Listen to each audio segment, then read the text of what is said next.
Shalom, selamat pagi, semangat pagi Bapak Ibu dan Saudara-saudara yang dikasihi oleh Tuhan Yesus Kristus. Kita mengucap syukur dan berterima kasih kepada Allah Bapa Sorgawi di dalam Kristus Yesus Tuhan dan Juru Selamat kita.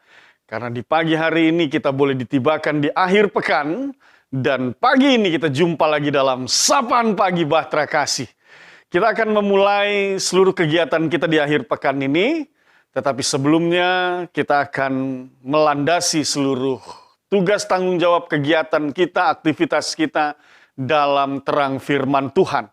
Dan untuk itu mari kita berdoa memohon pimpinan kuasa Roh Kudus untuk merenungkan firman dalam sapaan pagi ini. Kita berdoa.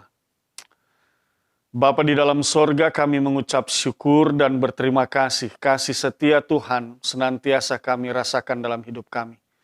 Istirahat malam kami dituntun, kami dipelihara, kami dinaungi dan dilindungi sehingga pada pagi hari ini menyambut hari yang baru yang Tuhan anugerahkan kepada kami semua, kami boleh dibangunkan dengan tubuh yang keberkatan. Kami akan menjalani akhir pekan ini di tengah berbagai tugas dan tanggung jawab kami. Tetapi sebelumnya kami mau mendengarkan sabda firman. Oleh sebab itu dengan rendah hati kami mohon bersabda dan berfirmanlah. Kuasailah kami dengan Roh-Mu yang kudus. Dalam nama Tuhan Yesus kami berdoa. Amin. Bapak, Ibu, dan saudara-saudara, opa, oma, anak cucu yang diberkati dan dikasihi oleh Tuhan Yesus Kristus. Mari kita siapkan bacaan firman Tuhan pada hari ini, di pagi ini. Kitab Hosea pasal 14 ayatnya yang ke-9. Mari kita lihat bersama Hosea pasal 14 ayat 9. Di sana kita akan baca bersama-sama bagian ini. Ya, di sana tertulis, mari kita baca. Efraim, apakah lagi sangkut pautku dengan berhala-berhala? Akulah yang menjawab dan memperhatikan engkau. Aku ini seperti pohon sanobar yang menghijau. Daripadaku engkau mendapat buah. Demikian pembacaan Alkitab. Bapak, Ibu, dan saudara-saudara, opa, oma, anak cucu yang diberkati dan dikasihi oleh Tuhan Yesus Kristus. Bagian bacaan firman Tuhan ini, ayat 9 ini, lalu kemudian masuk dalam ayat 10 bagian penutup, merupakan ayat-ayat terakhir dalam kitab Hosea. Dan masih hal yang sama di dalam kitab Hosea adalah memberitakan, menegur, mengajarkan, dan memperingatkan orang-orang Israel agar mereka hidup dalam pertobatan, agar mereka tidak lagi melakukan penyembahan-penyembahan kepada berhala, agar mereka kembali untuk memuji dan memuliakan Tuhan. Itulah sebabnya Allah menegaskan di dalam ayat yang ke-9 dikatakan, apakah lagi sangkut pautku dengan berhala-berhala? Bahwa sesungguhnya yang hendak dinyatakan di sini Allah tidak ada sangkut paut dengan berhala-berhala. Berhala-berhala itu yang dianggap dewa, dianggap Allah mereka. Sesungguhnya sekali lagi itu bukanlah itu bukanlah Allah, itu bukanlah Allah yang dikenal oleh orang-orang Israel, Allah yang membawa mereka keluar dari tanah Mesir. Allah tidak ada sangkut pautnya dengan berhala-berhala. Oleh sebab itu Allah katakan, apakah sangkut pautku dengan berhala-berhala? Berhala-berhala itu adalah buatan tangan manusia, tetapi Allah adalah yang menciptakan manusia. Itu sebuah perbedaan yang jelas di dalam kehidupan kita sebagai orang percaya, juga dalam kehidupan orang Israel sebagai umat yang dibentuk, dibangun oleh Allah, umat kepunyaan Allah. Itu jelas sekali. Berhala-berhala, dewa-dewa yang mereka anggap itu dari berhala-berhala itu adalah buatan tangan mereka, tangan manusia. Sementara Allah, Dialah yang membuat manusia. Oleh sebab itu kalau dari situ saja sesungguhnya harusnya dapat dicermati, direnungkan, dihayati dengan dalam bahwa siapa yang lebih berkuasa? Jelas Allah Israel yang membawa keluar bangsa Israel dari tanah Mesir. Dialah sang pencipta, dialah sang kreator, dialah yang membuat segala sesuatu yang dari tidak ada menjadi ada, dan dialah sumber kehidupan. Itu sebabnya di dalam ayat selanjutnya dikatakan, akulah yang menjawab dan memperhatikan engkau. Itu dia artinya, di tengah berbagai pergumulan, di tengah berbagai persoalan yang dialami oleh bangsa Israel dalam perjalanan kehidupan mereka, Allah katakan, akulah yang menjawab dan memperhatikan engkau. Allah yang menjawab setiap doa mereka. Bukan Baal-Baal, bukan berhala-berhala itu, bukan. Tetapi Allah yang adalah Allah yang hidup. Berbeda dengan dewa-dewa berhala, Baal yang mereka sembah itu adalah benda mati, benda yang dihidupkan oleh manusia. Tetapi Allah adalah yang menghidupkan manusia. Itu dia. Itu juga perbedaan yang sangat dalam sekali, bahwa sesungguhnya sumber kehidupan itu adalah Allah itu sendiri. Oleh sebab itu Allah menegaskan, aku yang menjawab engkau, aku yang memperhatikan engkau, aku yang memelihara engkau, aku yang peduli terhadap engkau, aku yang menaungi, menyertai, menuntun dan memimpin engkau dalam perjalanan hidupmu. Allah tegaskan itu di tengah-tengah bangsa Israel, dan lebih jauh lagi dikatakan di dalam di dalam bagian selanjutnya di sana dikatakan, aku ini seperti pohon sanobar yang menghijau, daripadaku engkau mendapat buah. Pohon sanobar, sebuah simbol kemuliaan Allah, sebuah simbol kebesaran yang menunjuk kepada Allah. Dan dari dalamnya, dari Allah lah Israel mendapatkan buahnya. Artinya Israel mendapatkan kehidupan. Israel dianugerahkan sebuah kehidupan yang baik dalam perjalanan hidup mereka. Bapak, Ibu, dan saudara-saudara, opa, oma, anak cucu yang dikasih dan diberkati oleh Tuhan Yesus Kristus. Dari bacaan ini maka kita belajar sesungguhnya. Dalam realitas yang ada diingatkan kepada kita, jangan pernah membangun sebuah berhala dalam hidupmu. Jangan pernah membangun Baal-Baal di dalam hidupmu. Jangan pernah. Karena apa? Sekali lagi, berhala Baal yang dianggap itu Allah, dianggap itu dewa, dianggap itu Tuhan. Sekali lagi, itu semua adalah buatan tangan manusia. Manusia yang menghidupkan benda-benda itu yang dianggap hidup, yang sebenarnya adalah mati. Tetapi Allah, dialah yang menghidupkan manusia. Dialah yang menciptakan dan membuat manusia. Dialah yang jauh lebih berkuasa daripada segala Baal, dewa-dewa, berhala-berhala yang disembah oleh manusia. Oleh sebab itu diingatkan kepada kita sekali lagi, sembahlah Tuhan Allahmu, bukan menyembah barang-barang yang dibangun oleh manusia, yang dikultuskan oleh manusia. Saat ini realitasnya mungkin bisa jadi kita sudah tidak lagi menyembah patung, kita tidak lagi menyembah manusia modern saat ini, tidak lagi terlibat dalam penyembahan-penyembahan berhala.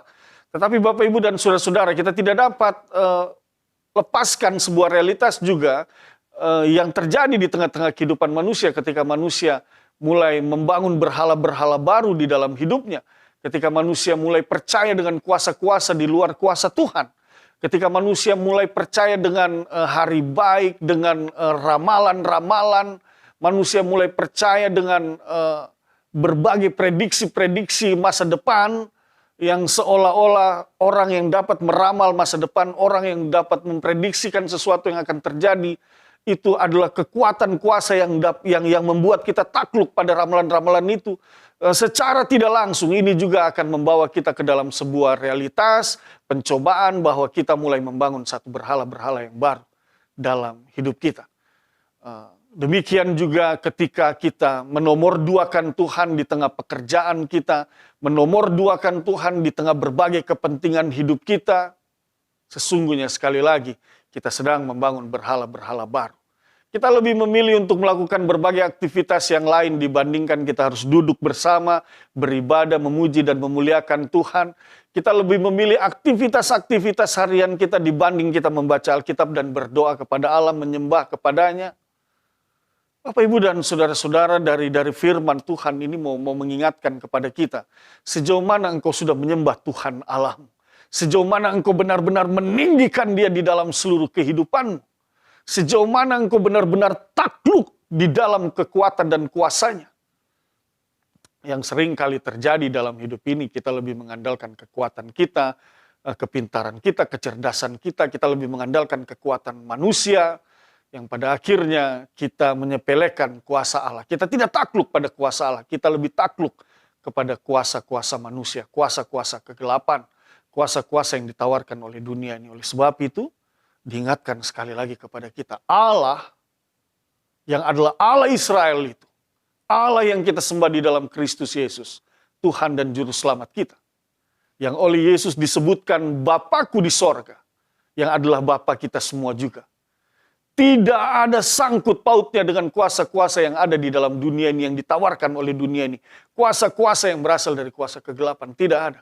Dia tidak ada sangkut pautnya dengan berhala-berhala, dengan Baal-Baal. Tidak ada. Allah adalah Allah. Dia yang menguasai semuanya. Dia yang berkuasa untuk menyatakan ada dan tidak ada. Dia yang menentukan masa depan setiap manusia. Kehidupan dan kematian berada di dalam keputusannya.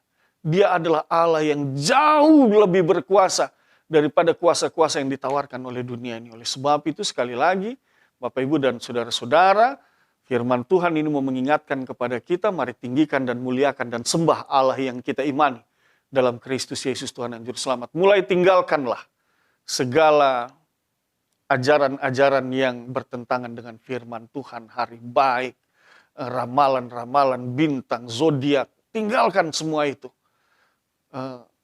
Kehidupan kita sesungguhnya adalah kehidupan yang kita serahkan kepada Tuhan sepenuhnya.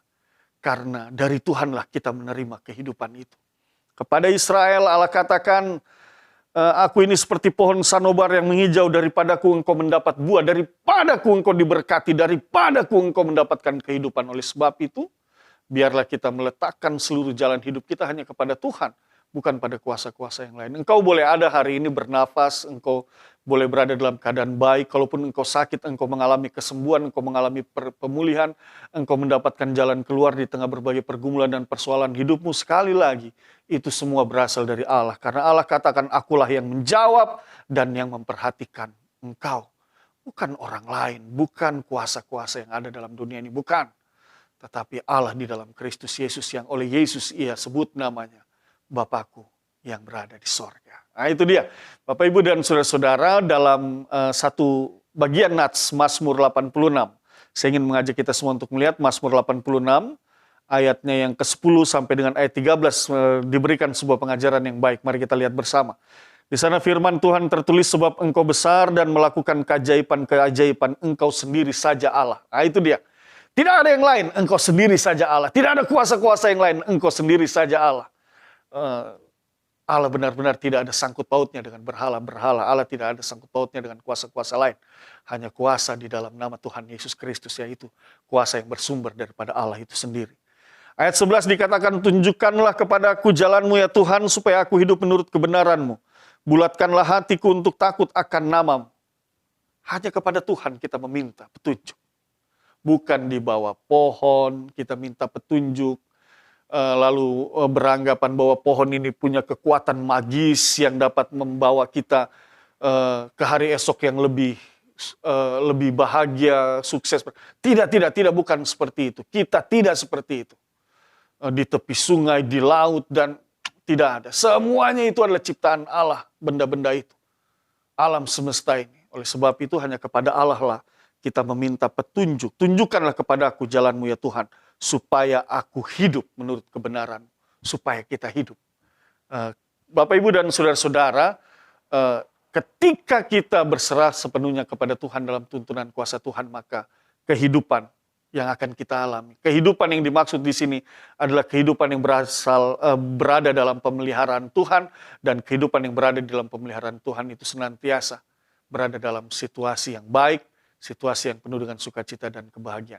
Kalaupun ada pergumulan dan persoalan, sekali lagi seringkali diberitakan ini, kalaupun ada masalah, ada beban yang begitu berat dalam perjalanan kehidupan ini, kita percaya bersama Tuhan ada jalan keluar. Bersama Tuhan akan diringankan seluruh beban kita. Itu sebabnya Tuhan katakan, aku yang menjawab engkau dan aku yang memperhatikan engkau. Ayatnya yang ke-12 dikatakan, aku hendak bersyukur kepadamu ya Tuhan Allahku dengan segenap hatiku, dan memuliakan namamu untuk selama-lamanya, sebab kasih setiamu besar atas aku, dan engkau telah melepaskan nyawaku dari dunia orang mati yang paling bawah. Dua hal, bersyukurlah dalam hidupmu. Ucap syukur kepada Tuhan. Banyak orang diberkati, banyak orang menerima kasih setia Tuhan, banyak orang berlimpah dalam perhatian dan pemeliharaan Tuhan.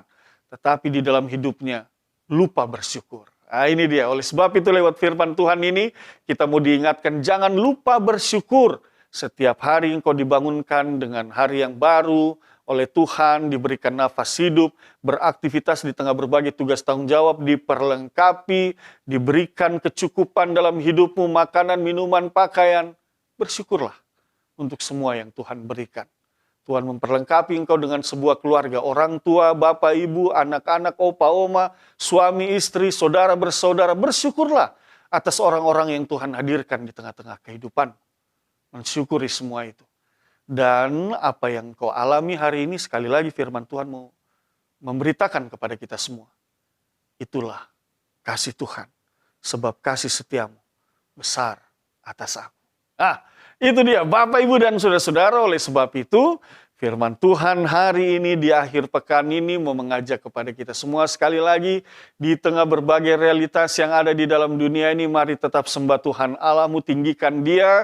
Karena Ia yang memperhatikan dan menjawab setiap doa-doamu. Ia yang memelihara engkau, dan untuk semua itu hiduplah di jalan Tuhan. Dan mengucap syukurlah. Sebab kasih setia Tuhan tidak pernah selesai untukmu. Kasih setia Tuhan tidak pernah usai dalam perjalanan hidupmu. Senantiasa Ia sediakan yang baru dari hari lepas hari.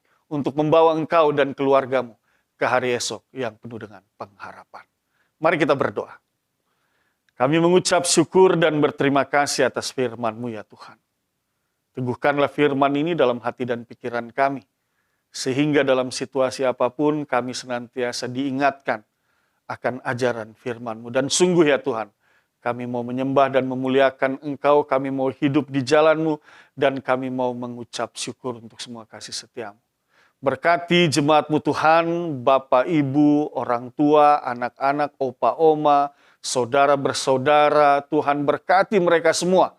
Mereka yang ikut beribadah melalui kanal YouTube ini, dimanapun mereka berada. Jaga pelihara Tuhan. Kalau ada yang sakit, ada yang lemah, ada yang berbeban berat. Dalam nama Tuhan Yesus, kami semua yang beribadah saat ini bersahati, mendoakan mereka semua, dan kami percaya mereka akan dipulihkan dan disembuhkan. Syukur kami kepadamu ya Allah, kami akan menjalani akhir pekan ini dalam tugas tanggung jawab kami, bahkan bersama dengan keluarga kami. Tuhan menuntun dan memimpin kami, bahkan menyiapkan kami semua untuk menyambut hari esok, hari Minggu, dan bersama kami di dalam rumah Tuhan yang bertugas, juga kami yang beribadah dari rumah kami masing-masing. Kami boleh beribadah dan memuliakan nama Tuhan. Dalam nama Tuhan Yesus, kami berdoa dan kami mohon ampunkan dosa dan kesalahan kami. Amin. Selamat pagi, Tuhan berkati kita semua.